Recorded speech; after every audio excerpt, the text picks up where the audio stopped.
আসসালামু আলাইকুম ওয়া রাহমাতুল্লাহ। দেশের প্রধান প্রধান দৈনিক পত্রিকার শিরোনামে উঠে আসা শীর্ষ সংবাদগুলো নিয়েই হাজির হলাম আপনাদের সামনে। শুরুতেই দৈনিক প্রথম আলো পত্রিকার শিরোনামে যা থাকছে, এবার পাকিস্তানের ক্ষেপণাস্ত্র পরীক্ষা, কাশ্মীর হামলা ঘিরে উত্তেজনা, কাতারের আমিরের এয়ার অ্যাম্বুলেন্সে মঙ্গলবার দেশে ফিরছেন বেগম খালেদা জিয়া, খুন পাল্টা খুন 4 দশক ধরে চট্টগ্রাম রাউজানে, 2 মাসের মধ্যে সব মামলা প্রত্যাহার চাইল হেফাজত, সোহরাওয়ার্দী উদ্যানে মহা সমাবেশ, রাতে মেট্রো রেল আরো বেশি সময় চলুক চান যাত্রীরা।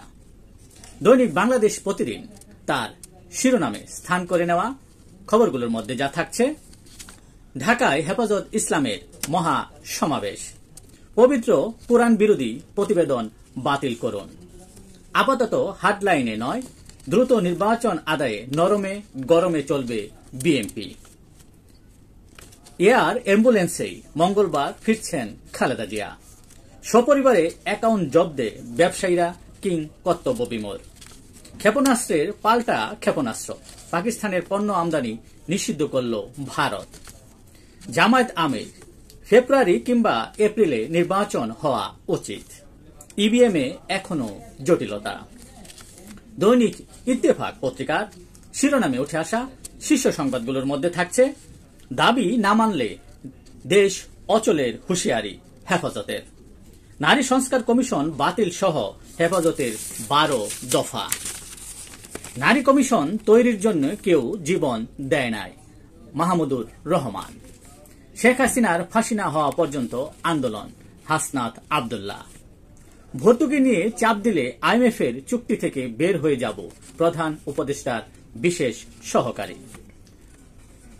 দৈনিক কালের কণ্ঠ পত্রিকার শিরোনামে উঠে আসা শীর্ষ সংবাদগুলোর মধ্যে থাকছে, জোরালো হচ্ছে দ্রুত ভোটের দাবি, সমাবেশে হেফাজতের হুঁশিয়ারি, আওয়ামী লীগ নিষিদ্ধ সহ 12 দাবি না মানলে কঠোর আন্দোলন, পাক ভারত সীমান্তবাসীর বাংকার জীবন শুরু, খালেদা জিয়া ফিরছেন কাতারের আমিরের এয়ার অ্যাম্বুলেন্সে, সাগর রুমি হত্যাকাণ্ডের অংশ নেয় 2 জন, টাস্কফোর্স প্রতিবেদনে নতুন তথ্য, রাষ্ট্রীয় সফরে কাতার গেলেন সেনাপ্রধান, তারেক রহমান সাংবাদিকদের সুরক্ষা নিশ্চিতে আসুন ঐক্যবদ্ধ হই, প্রধান উপদেষ্টার বিশেষ সহকারী, বেশি শর্ত দিলে আইএমএফ এর ঋণ থেকে সরে আসবে বাংলাদেশ, জামায়াতের আমির নির্বাচনের উপযুক্ত সময় ফেব্রুয়ারি, বড়জোর এপ্রিল, সপরিবারে অ্যাকাউন্ট জব্দে ব্যবসায়ীরা কিং কর্তব্য বিমূঢ়, আবরার হত্যাকাণ্ড ছিল সুপরিকল্পিত, হাইকোর্টের পূর্ণাঙ্গ রায় প্রকাশ।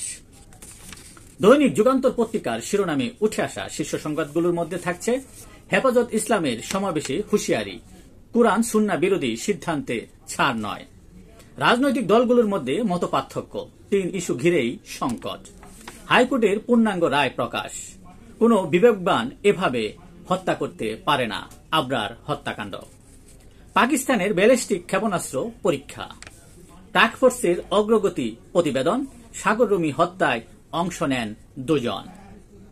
আজকের আন্তর্জাতিক খবরগুলোর মধ্যে শুরুতেই থাকছে, যুক্তরাষ্ট্রের কাছ থেকে সামরিক সরঞ্জাম কিনছে ভারত, পাকিস্তানের সঙ্গে উত্তেজনার মধ্যেই এইসব সরঞ্জাম কেনা হচ্ছে, ইউক্রেনের কাছে F-16 বিমান বিক্রির অনুমোদন যুক্তরাষ্ট্রের, সৌদির কাছে $350 কোটি ক্ষেপণাস্ত্র বিক্রি করছে যুক্তরাষ্ট্র, গাজায় সামরিক অভিযানের মাত্রা বৃদ্ধির পরিকল্পনা ইসরায়েলের, ছাঁটাইয়ের প্রতিবাদ, জেনেভায় জাতিসংঘ কর্মীদের বিক্ষোভ, ফিলিস্তিনি শিশুকে হত্যা করা মার্কিন ব্যক্তির 53 বছরের কারাদণ্ড, টিকটককে ইউর জরিমানা, চীনে তথ্য পাঠানোর অভিযোগ।